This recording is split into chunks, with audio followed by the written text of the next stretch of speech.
Ernest McGowen is a professor in the Department of Political Science. He researches political behavior, campaigns, and elections, especially with respect to race and ethnicity. He's also studied behavior in young and African American voters, gerrymandering, and youth activism.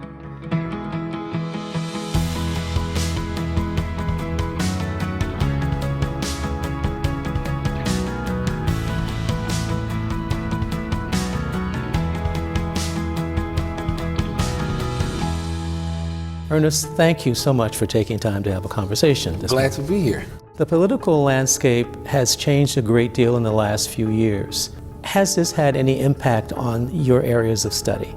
Well, it's actually been pretty positive for my research, particularly the amount of information that's available online. And as we begin to transition from purely paper-based kind of surveys and things like that to online surveys, particularly the ability to disseminate surveys online and then analyze them quickly, there's a wealth of information out there. And what's actually been really interesting is we're starting to survey racial and ethnic minorities a lot more.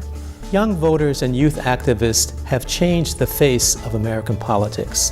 What's your take on this? Well, now with, again, the technological innovations, Facebook, things like that, what we're really seeing is that youths are connecting with each other ideologically and then mobilizing each other on the internet. And so you don't need to be physically with someone to show your participation against a particular policy. You can get together online, send out emails, post videos and things like that, and then shape other youths. You've studied gerrymandering specifically in the state of Virginia.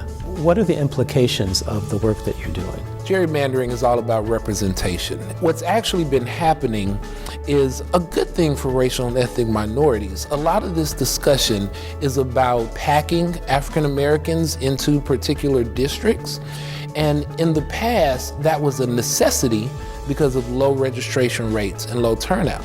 But as African Americans and Latinos have increased their socioeconomic status, income, and education, they're now voting on levels commensurate with whites, and so it's not necessary to pack them into these districts. Ernest, how do you engage your undergraduate students in your research? One of my colleagues and I did a paper on whether or not the media speaks more positively or negatively about candidates based on their poll results. And so not only am I able to give the students the articles that we wrote, I'm able to show them the raw data. This is how I conducted this survey. This is how we structured this experiment. And so they're better able to see how the actual political science works. It really gives them a better idea of what the variables are and how to structure their own research.